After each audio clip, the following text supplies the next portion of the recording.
অর্থাৎ প্রধানমন্ত্রী হতে না পারেন, তাহলে যে কি হবে, এটি বিএনপির যারা নেতাকর্মী রয়েছেন তারা কল্পনাও করতে পারছেন না।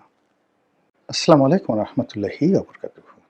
সম্মানিত দর্শক, ভোটের আর মাত্র 4-5 দিন সময় বাকি। কি হচ্ছে ভোটের ফলাফলে, কি হতে যাচ্ছে চূড়ান্ত বিচারে, কে বিজয়ী হবেন, কে প্রধানমন্ত্রী হবেন, এই বিষয়গুলো নিয়ে জনসম্মুখে এক ধরনের আলোচনা হচ্ছে, দেশের বাইরে এক ধরনের আলোচনা হচ্ছে, আর পর্দার আড়ালে অন্য আলোচনা হচ্ছে। আপনি যদি জনসভার আকার আকৃতি দেখেন তাহলে মনে হবে যে তারেক রহমান সাহেব প্রধানমন্ত্রী হয়ে গেছেন।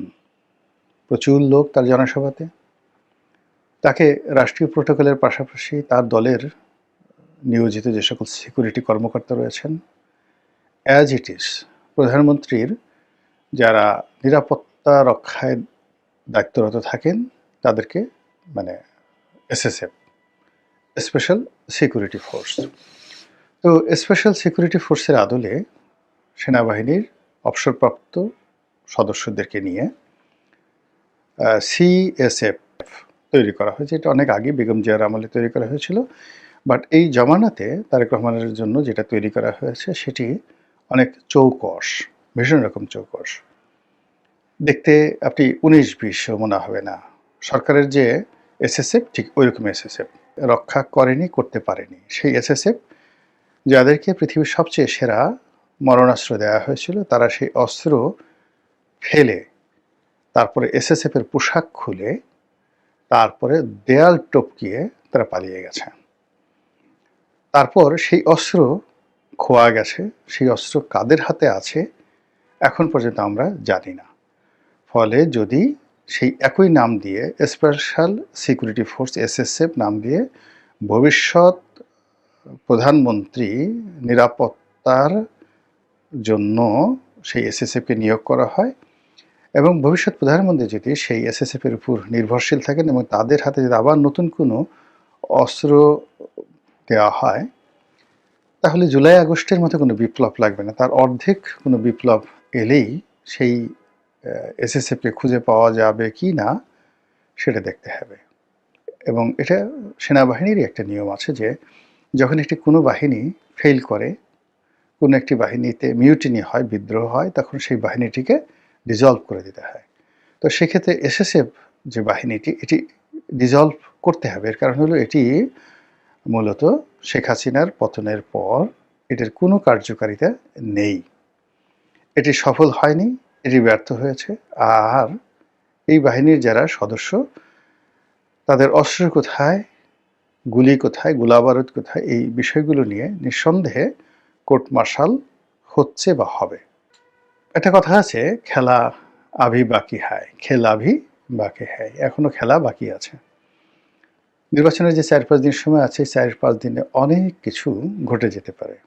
তো সেক্ষেত্রে ধরুন তারেক রহমান সাহেবের প্রধানমন্ত্রী হওয়াটা কতটা জরুরি এটা প্রথমে বলে নেই। এর কারণ হলো যদি তিনি প্রধানমন্ত্রী না হন, বিরোধী দলীয় নেতা হন, কোনো কারণে যদি অন্য প্রাকৃতিক কোনো ঘটনা ঘটে, প্রকৃতিগত কোনো ঘটনা ঘটে, তাহলে বিএনপি যে রাজনীতি এবং তারেক রহমান সাহেবের রাজনীতি একেবারে শেষ। এবং তিনি ইংল্যান্ডে যেতে পারবেন না, বাংলাদেশে রাজনীতি করবেন খোলামেলাভাবে, ওই পরিস্থিতিতে এটি সম্ভব হবে না।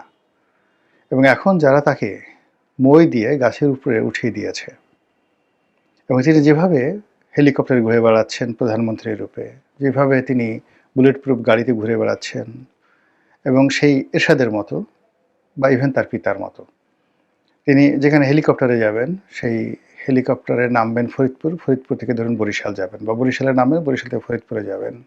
তো সেখানে তিনি জনসভা করছেন আর তার যে বুলেট প্রুফ গাড়ি, তার যে লটবহর, সব কিছু আবার তিনি ফরিদপুরে পৌঁছার আগেই সেখানে তার জন্য পৌঁছে গিয়েছে। কখনো 2 সেট থাকে, কখনো 3 সেট থাকে। তো এই জিনিসগুলো করা হচ্ছে এখন অতীতের মতন করে। তো এটা যদি তার কোনো রকম আজকের যে মহড়া, এই মহড়া অনুযায়ী প্রধানমন্ত্রী না হওয়া হয়, এই মহড়া অনুযায়ী যদি তার ইলেকশনে জয়লাভ নিশ্চিত না হয়, এই মহড়া অনুযায়ী যদি ইলেকশনটা কাঙ্ক্ষিত সময় না হয়, তিনি যেই জায়গাতে উঠেছেন সেই জায়গা থেকে নামতে বাধ্য হবেন। কিন্তু নামাটা তার জন্য এত সহজ হবে না, এর কারণ হলো মই তো সরিয়ে নেওয়া হয়েছে। আবার তিনি যেভাবে ইংল্যান্ড থেকে চলে এসেছেন সব কিছু বাদ দিয়ে, পত্রিকায় দেখা গেল যে তাই নিজে বাড়িতে থাকতেন কিংস্টনে, সেই বাড়ির ভাড়া কত, কারা কারা থাকতেন সেটার বিজ্ঞাপন চলে আসছে এবং বলা হচ্ছে সেখানে তিনি যে থাকতেন প্রায় 10 লাখ টাকা তার প্রতি মাসে ভাড়া যেত ইংল্যান্ডে। এখন সেই ভাড়া দেওয়ার জন্য ওই হাউস রেন্ট কোম্পানি তারা বিজ্ঞাপন দিয়েছে। তো কাজে তিনি আবার সেই ইংল্যান্ডে যাবেন, আবার সেই বাড়িতে উঠবেন বা নতুন বাড়ি ভাড়া করবেন, এয়ারপোর্ট ক্রস করবেন। এটি আপনি বিশ্বাস করেন না, তার যে কত বড় ঝামেলা কল্পনাই করা যায় না। তাকে এই বাংলাদেশেই যদি থাকতে হয়, এটা মানে অতীতের যে কোনো রাজনৈতিক বিপর্যয় যাদের জীবনে এসেছে তার সাথে বড় জটিল রাজনৈতিক বিপর্যয় জনাব তারেক রহমান সাহেব এবং বিএনপির নেতাদের জন্য অপেক্ষা করবে। ফলে তাদের একমাত্র অনলি যে টার্গেট সেটা হলো জয়লাভ করা, জয়ের কোনো বিকল্প নেই। এবং তারা যদি পরাজিত হন, তারা যদি ব্যর্থ হন, অথবা তারা যদি তাদের কাঙ্ক্ষিত মাকাম মানে তারা যে জিনিসটা আশা করছেন বা তাদেরকে যেখানে উঠানো হয়েছে সেই জায়গাটিতে তাদের অবস্থান পাকাপোক্ত না করতে পারেন, অর্থাৎ প্রধানমন্ত্রী হতে না পারেন, তাহলে যে কি হবে এটি বিএনপির যারা নেতাকর্মী রয়েছেন তারা কল্পনাও করতে পারছেন না। তাদের কোনো বিকল্প নাই। এখন কি হবে অপেক্ষা করেন, দেখতে থাকেন। অন্যদিকে জামাত যেটা রেখেছে, জামাত হলো ধরুন সে যদি বিজয়ী হলে মাশাআল্লাহ সে কি করবে না করবে তার প্ল্যান এ বি সি রয়ে গেছে বিজয়ী হওয়ার জন্য।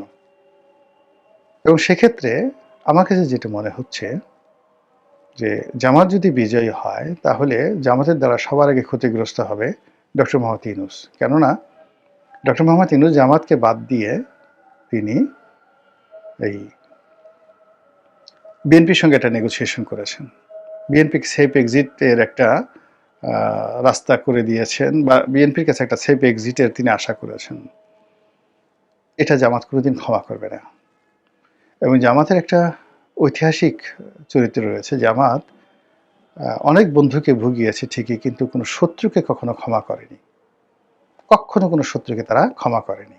শত্রুর সঙ্গে সারা জীবনে শত্রুতা তারা করে গেছে, শারীরিকভাবে মানসিকভাবে। তো সেই ক্ষেত্রে ডক্টর মোহাম্মদ ইউনূসের দ্বারা তারা যে লাভবান হয়েছিল, অথবা ডক্টর মোহাম্মদ ইউনূস তাদের দ্বারা যে লাভবান হয়েছিলেন, এটা এই যে সাম্প্রতিক সময় যে জামাতের দুর্ভোগ দুর্দশা এবং জামাতের যে ঝুঁকি, এটি ডক্টর মোহাম্মদ ইউনূসের দোদুল্যমানতার কারণে এবং বিএনপির সঙ্গে তার নেগোসিয়েশনের কারণে ঘটেছে। জামাত বিকল্প পথ রাখার কারণে এখানে তাদের সঙ্গে অর্থাৎ ডক্টর মোহাম্মদ ইউনূসের সঙ্গে হ্যাচিংয়ে যাচ্ছে না, কিন্তু তাদের অন্তঃক্ষরণ হচ্ছে। ফলে তারা ক্ষমতায় আসলে প্রথম বলি হবে এই যাকে বলা হয় ডক্টর মোহাম্মদ ইউনূস এবং তার সঙ্গের সাথে যারা রয়েছেন আপনজন তারা সবাই।